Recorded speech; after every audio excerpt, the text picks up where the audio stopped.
In the world imagined by J.R.R. Tolkien, the elves are known as the Firstborn.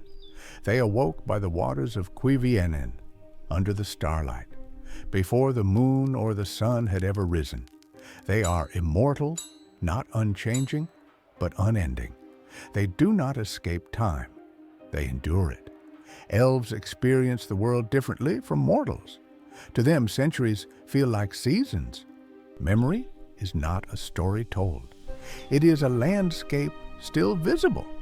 And it is this relationship with time, memory, and loss that shapes every elven realm in Middle-earth, none more so than Rivendell. To understand Rivendell, we must first know where it exists, not only geographically, but thematically. Rivendell, also known by its elvish name Imladris, lies hidden in a deep valley on the western edge of the Misty Mountains. It is east of the lands once ruled by Eriador and west of the wild and dangerous roads that lead toward the east. Travelers do not simply find Rivendell. It reveals itself only to those who are meant to reach it. The Bruinen River coils through the valley like a living defense, and steep cliffs shield the city from sight, sound, and war. This is not a city built for conquest or expansion. It is a refuge. Tolkien himself called it the last homely house east of the sea. And that title is more than poetic. It is a farewell. Rivendell was founded in the Second Age by Elrond, during one of the darkest moments in Elven history. After the devastating war between the elves and Sauron, many Elven realms lay broken. Hope was fragile. Trust in the future was uncertain. Rivendell was not meant to be a capital. It was meant to be a sanctuary, a place where knowledge could survive when swords failed. And yet, Rivendell was never the story. It was the consequence, because Rivendell exists only because the elves exist. And the elves are unlike any other people who walk Middle-earth. The elves are not simply longer-lived humans. They are something fundamentally different. Where men burn bright and brief, elves endure. Where men inherit the world, elves remember it. An elf does not forget a battle. They remember the sound of it, the sky that hung above it, the name of every friend who never returned. Their immortality is not invulnerability, it is accumulation. Joy piles upon joy, but grief piles faster.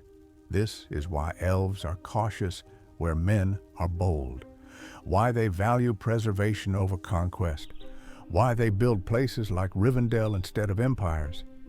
In body and mind, elves surpass humans in subtle but decisive ways. Their senses are sharper. They see farther, hear softer sounds, perceive patterns others miss. Their reflexes are faster, their balance preternatural, their endurance extraordinary. But their greatest strength is not physical. It is perception. Elves understand the flow of time intuitively. They sense change before it arrives, decay before it is visible. This makes them unparalleled craftsmen, healers, and scholars. Elven blades are not merely sharp. They are intentional. Elven architecture is not designed.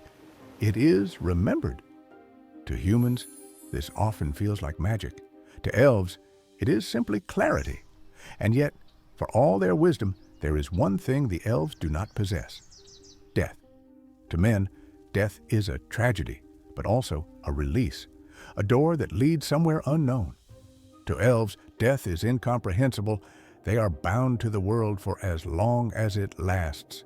They watch centuries pass like chapters in a book they cannot close.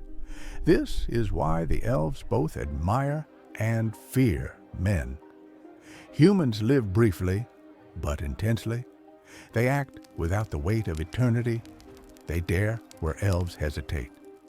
To the elves, this makes men unpredictable and dangerous.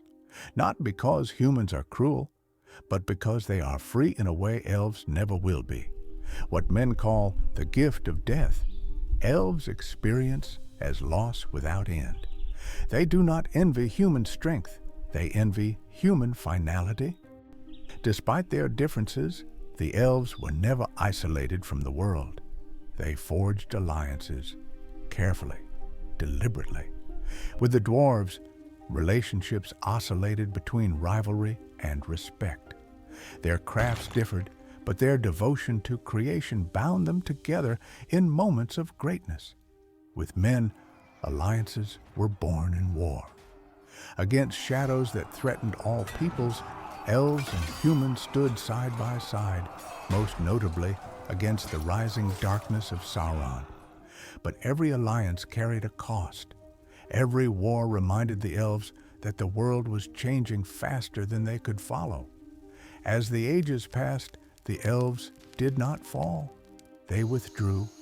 They founded fewer cities, fought fewer wars, intervened less in the affairs of the world, not out of weakness, but out of understanding. They had seen this story before. Places like Rivendell were not symbols of expansion.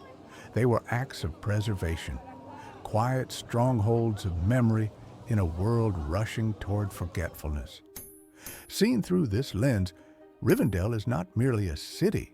It is a philosophy made stone, a place of counsel instead of command, of learning instead of domination, of endurance instead of victory. It exists not to shape the future, but to remember the past with dignity. The tragedy of the elves is not that they fade, it is that they remember everything as they do. They remember the first stars, the first songs, the first friendships between races, and when they finally depart Middle-earth, they do not leave behind ruins. They leave behind absence. Rivendell will one day fall silent. Its songs will fade into the mountains, but the world will continue, shaped quietly, invisibly, by those who loved it long enough to let it go.